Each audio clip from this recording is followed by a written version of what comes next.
ኤርትራ አብላውነት ኢትዮጵያ ዝገበሮ ተአበርክቶ ባዕሉ ወድ በሻሻ ኤርትራ አንተ ዘይቶሉን ታይም ወረደና خبل ስምዑ የኤርትራ ህዝብና መንግስት የሁል ጊዜም የኢትዮጵያ ውለታ ነው ማንንም አክቲቪስት ነኝ ብሎ በተናገረው እንትን የሚበላሽ ጉዳይ አይደለም በጣም ነው እናመሰግነው የኤርትራ ህዝብና መንግስት ስላደረገው ነገር ኤርትራ فحبتنا ኢትዮጵያ ትደልኔራ እንተ ተኸውን ካብት ወድ በሻሻ ኤርትራ ውጽያትና ዝበለሉ ጊዜን ላዕሊ ዝጣም ጊዜ ነበረን እንተሆነ መንግስት ኤርትራ ኪኖ ኢትዮጵያውን በመحساب ናحبራው ህላው ዞባ ዝሰርሕ ስለዝኾነ አምድሃን ኢትዮጵያ እጃሙ ዘበርከተይ ብዙዓት ኢትዮጵያውያን ኤሊት ነዚ ጉዳይ ዝመስክሮም ሊም ናይ ዝኾነ ይኹን አካል ምስክርነት ከይደለና ግን ሻዕቢያን ኢትዮጵያ خبታትና እንተ ዝደሊ እንታይ ማዓጎቶ ኢልካ ምስተሐተት እትመልሲ ፍሉጢ ከም ቀዳድ ጎልፎ ዘርዚሩ ኩዕሾም ገበራ እንተኾነ እዞባዚ ከም ናይ ደገምት እትታው ናጻ ኮይኑ ውሽጣው ሓድነት ዘለውን ሃገራት ብዝምስርቶ ኦኺዳኒው ክምዕብልን ሰላም ክረክብን ዝኽእል ዝብል ጽኑዕ መትከል ዘለዎ ሻዕቢያ ብዙሕ ዋጋ ከፊሉልዩ ሕጅግን ብዙሓት አካላት ነዚ ጉዳይ ጽቡቕ ገይሮም ይርድእዎ ስለዘለው ምስ ኤርትራ ኣብ ጽምዶ ኣትዮም ኣለው መንግስቲ ኤርትራ ናይ ሰላም ሓይሊ ምዃኑ ዓለም ከም ዝፈለጠ ባዕሉ ወዲ በሻሻ ከም ዝመስከሮ ምዝካር ከድልየካዩ ወዲ ድሜጤዎስ ተፈደል ቪድዮ ጎይታኻ حق ንምዝራብ መንግስቲ ኤርትራ ናይ ሰላም ሓይሊ ምዃኑ ኢትዮጵያ ጥራሕ ዘይኮነት ዓለም ፈሊጡ እዩ ዘሎ ኣብ ዝኾነ ዓለም ተኸይርካ መንግስቲ ኤርትራ ንሰላም ይሰርሕ ንልማት ይሰርሕ ሓንቲ ነገር ጥራሕ ክብል ዝኽእል ሕጂ ዝገጥመና ዘሎ ፀገም ፈተና ሓደ ግዜ ናብ ሰራዊት የነጻጽር ሓደ ግዜ ናብ ሕወሓት የነጻጽር ሓደራ ዝብል ዘነጻጽር ዘሎ ናይ ሕወሓት ናይ ሰራዊት ኣይኮነን ህዝቢ ትግራይ ከም ህዝቢ ተወዲቡ ከም ብሄር بقانقو بباهلو بتاريخو بعلن بعلو أم حديرو كم هزبي مقصالن زي مقصالن قدايم زعنقفنا زلو أبزي أم زرابارو زلو نختن نقول زلنا كم هزبي مقصالن زي مقصالن يو تقداي نحوحات يقورو قلقليو تقداي نايسراو يتقورو أيقونان حوحات مسكال سيزب تقرايا تحيزنا بوزح قزيان نلقل راياز نبرنا شرا أخصم عدواز نورنا عدقرات نورنا تنبين زنورنا معراب زنورنا قدم تقارو المتبهال نبر كم بيهر توديبنا أب حدث نلبونا politically economically محبراوي كله كم تقارو حدث قبر بيهرا ودب سلاز خوانا نسيز تقراي بزعك زي تتحيز دلعال إزي أخي تقص إليهم حجز دولي زرلو كم هزبي حدنتنا أو حدا قازو ضوء زرلو حجي تقاليسنا نقدم نخيد مال نحوحات مدحان زي مدحان أيكون تقاليسنا نقدم مخاد مالك تحجز الله سراوي تدخينك مقصال زي مقصال طرح يكون كاون لا عليه تمال أختي زحمس عمد زيخنا الكلنا ناي ودو زوايان حرنا تجراي بعال مخبار أيكون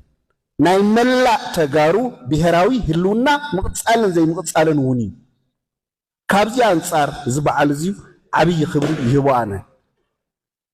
سو كنحسب كلنا كابزي أنا نحسب هذا حدنا تزوج تقرأ كنحسب نتخوينا كابزي أنصارنا نحسب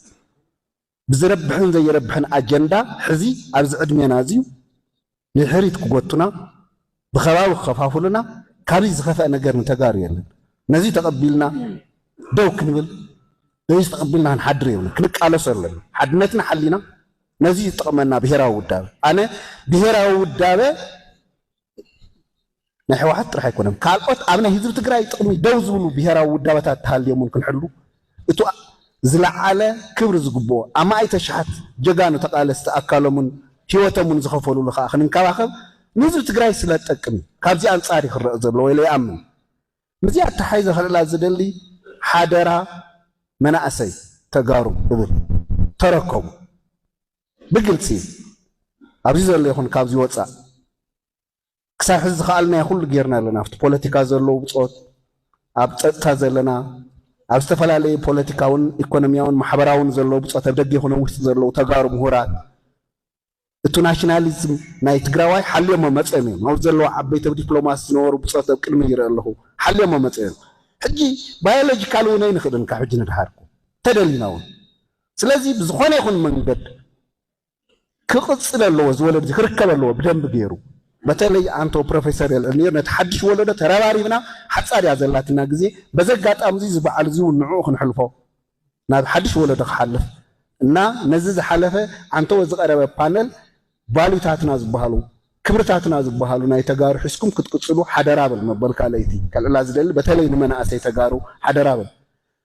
ሳልሰይ ትኸልዕላ ዝደሊ ንፀጥታ ሓይልታት ዘለኩም ክብሪ ገሊፅኩምልና በቲን ክሳብ ሕዚ ኣብ ፓነል ዘለኹም እውን በተለይ ወዲ መድሂን ብደንብ ገይሩ ገሊፁ ካልኦት ብፆት እውን ኣብ መድረኽ እውን ሰምዕ ኣለኹ ይቕኒየልና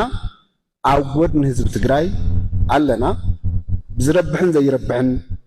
ካብ መንገድና ይንወፅን ንህዝቢ ትግራይ ይጠቅም ኢልና ዝወሰናዮ ውሳነ ከዓ ንህዝቢ ትግራይ ምስ ህዝቢ ትግራይ እንዳተማኸርና ብቐፃሊ ሰራዊትና ተማያይጡ ዝወሰኖም ውሳነታት ናይ ህዝቢ ትግራይ ነፃ ዕድል ዘስተኻኽሉ እምበር ናይ ዝተወሰነ ፖለቲካዊ ፓርቲ ወናይ ዝተወሰነ ግዝያዊ መንግስቲ ኣይኮነን ናይ ህዝቢ ትግራይ ጉዳይ ስለዚ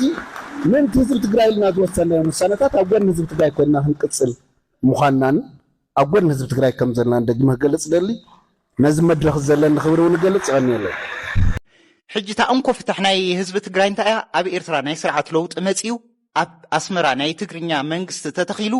በቃ ኤርትራ ናይ ብወግዓውነት ናይ ትግርኛ መንግስቲ ክትከውን እዚ ህዝቢ ትግራይ ከዓ ናብ ኤርትራ ከኣቱ ሓደ ሃገር ክኸውን እዩ እዚ ናይ መግዛእቲ ሓድግስ ክድምሰስን ሓንሳእን ሓዋሩን ምክንያቱ እንታይ እዩ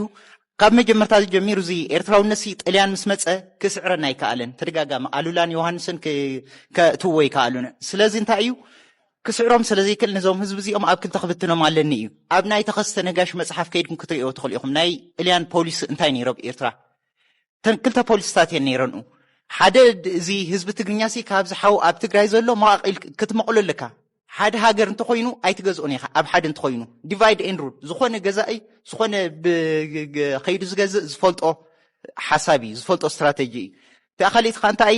ኣብኡ ዘሎ ትግርኛ ሲ ካብቲ ስሩር መሰረቱ ምንቃል እዩ ትግርኛ ከይከውን ሃይማኖት ክርስዕ ቋንቋ ክርስዕ ባህሉ ክርስዕ ታሪክ ክርስዕ ምስራሕ እዩ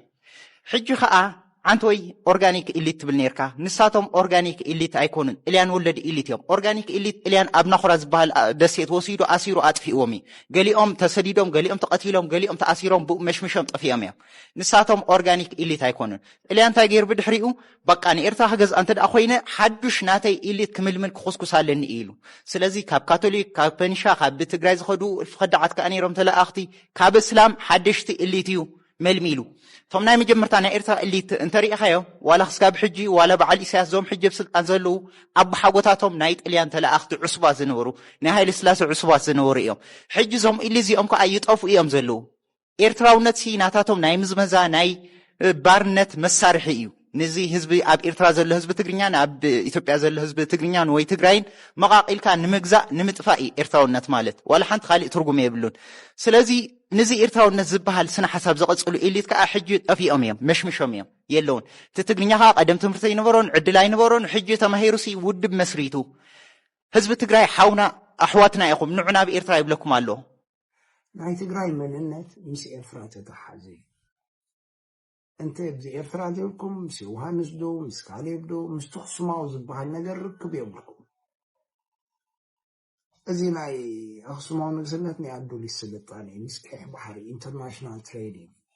እዚ ረስዕዎኹም እዚ ትግራይ ኮይና ከም ዝንገብርና ገለ ዝበሃል እዚ ናይ ትግራይ በቃ ዋላ ናይ ዮሃንስ ዋላ ናይ ኣብነት ግን ብሓፂሮስ ትግራይ ትልቃ ከም ዝኾነ ትግርኛ ኣርባዕተ ናታ መንነት ናታ ቁጠባ ናታ ፀጥታ ናታ ዲሞክራሲ እዚ ኣርባዕተ ምስ ኤርትራ ምስ ቀይሕ ባሕሪ ተለ ብዘይ ኤርትራ ትግራይ ትበሃል ወይ ብዘይ ሓማሴን ትግራይ ትበሃል ቦታ ትርጉም የብላ ናይ ሽየጥ ኣይትልወጥ ሕጂ እዚኦም ተጋሩ ምሳና ምስ ብኤርትራ ምስ ሓማሴን ዘሎ ህይወት ተኣሳሰረ ዘሎ እዚ ኤርትራ ዘሎ ትግርኛ ድማ የብለኩም ዘሎ ክፈለጥ ኣለዎ ንሓማሴን ከተጥፍኦ ተደሊኻ ኣነፂልካ ካንታ ክትገብሮ ዘለካ ተጥፍኦ ካብ መን ተነፅሎ ቀዳማይ ካብ ትግራይ ሳሳይ ካብ እስራኤልን ካብ ኣሜሪካን ወይ ካብ ኣውሮፓ ካብዘን ኣርባዕተ ምስቲ ታሪኻዊ ብስልጣነ ብገለ ዘለና ንምንታይ ከነፅሉና ደሊ ኢሳያስ ንምንታይ ከነፅለና ደሊ ንምንታይ ምክንያቱ ናይ ኢሳያስ ስርዓት ዝገዛእ ዘሎ ከይሰርሐ ዝነብር መስፍናዊ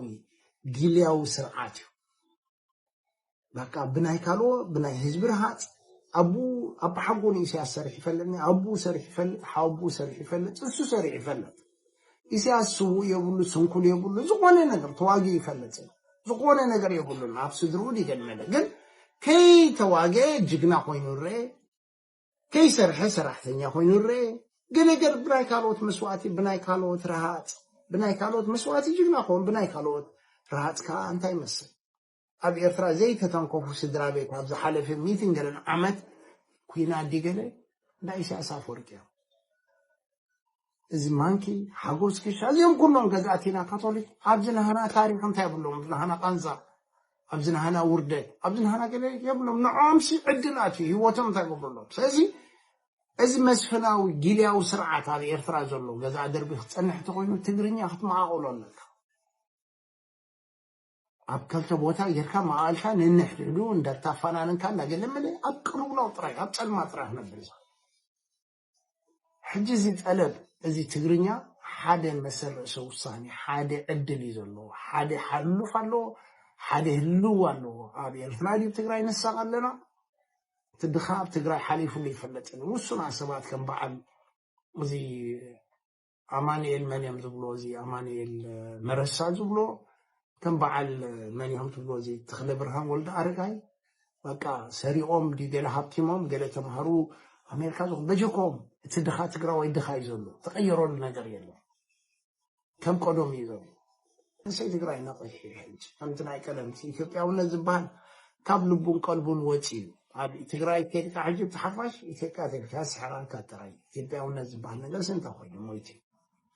ከም መንሰይ ትግራይ ግን ይብለኩም ዘሎ ናትኩም መጻዕድል ናትኩም ውሳኔ ግን ኣብ ኤርትራ እዩ ኣብ ትግራይ ዝኾነ ምሁር ኦሮሞ ተመዲስና እዚ ኣዋም ሓራት ድሕሪ ሕጂ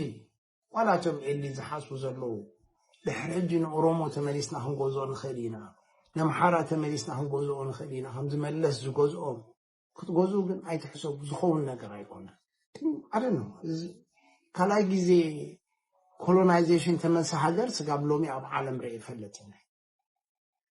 ኣብ በቃ ቀደም ገዛእ ነይሩስ ካልኣይ ግዜ ክገዝእ ተመሰ የሎ ዋሕደ የለ ዝኾነ ኦሮሞ ዲምሓራይስ ኣብ ትሕቲ ናይ ትግራይ ሓይሊ ክኣቱ ዝደሊ የለን ማለት ተፈጥሮ ናይ ወዲ ሰብ ኣብዚ ናይ ኤርትራ ግን መሬትኩም ታሪክኩም ዓድኹም ኣብ ሓሰብ ዲ ባፅዕ ዲ ሙሉ ኤርትራ የብለኩም ዘለዎ ደም ካብዚ ትግራይ ዝመፀ ትግራዋይ ዓፅሚ ዲ ደም ዘይፈሰሶ ቦታ የለን ሞራላዊ ሕጋዊ ናትኩም እዚ ሕቶ እዚ ካብ መን ዝመፀኩም ዘሎ ሓደ ወዲ ኢሰፓ ነበረ ወይ ሓደ ወዲ አንድነት ነበረ ከም ኢሳያስ አፈወርቂ ኮነ ዘረበኩም ዘሎ ተስወድ ሐማስ ዘረበኩም ዘሎ ስድሮን እሱን ነዛ ሀገር ወሎዶታት ወዲ ሀብሱሉስ ወዲ ገብረ ክርስቶስ ይዛረበኩም ዘሎ እዚ ዘረበኩም ዘሎ አና መሰረት ሕግ እንዳባ ኣብ መሰረት ሕጊ ደቀተሽም ሕጊ ድንበዛን ሕጊ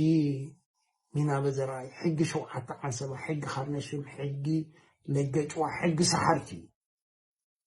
ሕጂ እዚኦም ዝብልኩም ዘለውስ ካበይ ከም ዝመፁ ከማን ኣይንፈልጦም ኢና ንሕና ገሊኦም ካብ ትግራዮም መፅኦም ገሊኦም ከዚ ገዛእቲ ደርቢኦም ግን ሕጂስ ወላ ሓንቲ የብኩም ህዝቢ ትግራይ በቃ ፍላይ መንእሰይ ትግራይ በቃ ኤርትራውነትን ኢትዮጵያውነትን ንዓኻ ከጥፍእ ተፈጥረ ተማህዘን ተዓሽሙ እንኮላይ ንሓማሰይ ኤርትራውነት ንሓማሰን ከጥፍእ ተማህዘ መግዛእቲ ጣልያን ዝፈጥሮን ተዓሽሙ ሕጂስም በቃ እዚኦም ቆራዲልዮም ገለ ንዓልዮም ኣለና እዚ መንእሰይ ትግራይ ካ በቃ ባዕልኻ መንዛዓዮ ዝበካ ተኽበካ የለን እዚ ቀይ ባሕር ርስትኻ እዩ መሬትካ እዩ ዝኾነ ሓደ ካብ ኣኮሎ ጉዛይ ዶ ሰራይ ዝበሃል ወይ ካብ ቀቢላ አንዳ ጀበርቲ መፂ ጀበርቲ ኣውስዒ በቃ ብዛዕባ ኤርትራ ከይትሓስብ ከይትዛረብ ኢሉ ኣብ ትግራይ ሚድያ ክዕፆ ክዛረበካ ከሎ ማዕር ክንደይ ይድፈር ኣለካ ይረዳእኻ እዚ ነገር እንታይ ግበሩ ይብለኩም ዘለኹም እዚኦም መንእሰያት ተጋሩ እቲኦም ዕሱባት እዮም ከም በዓዚ ንፍዓተ ኢሎም ኣብቲ ሕወሓት ድዮም ኣብቲ ገለ ክብልኩም ይኽእሉ እዮም እዚ ዝብለኩም ዘሎ ግን ነዊሕ ኣይከይድ እዩ حاسوت إرتراونت بحاسوت بحيل تراي إرتراونت كتكايدو تخسي إنترنت ديو ميديا ديو كاب عالم تنتصير كاب بك عبيد كاتزي كوين إرتراونت نيشت إنفاست أتياتو زفرس نجار زفرس هندش زبل نجار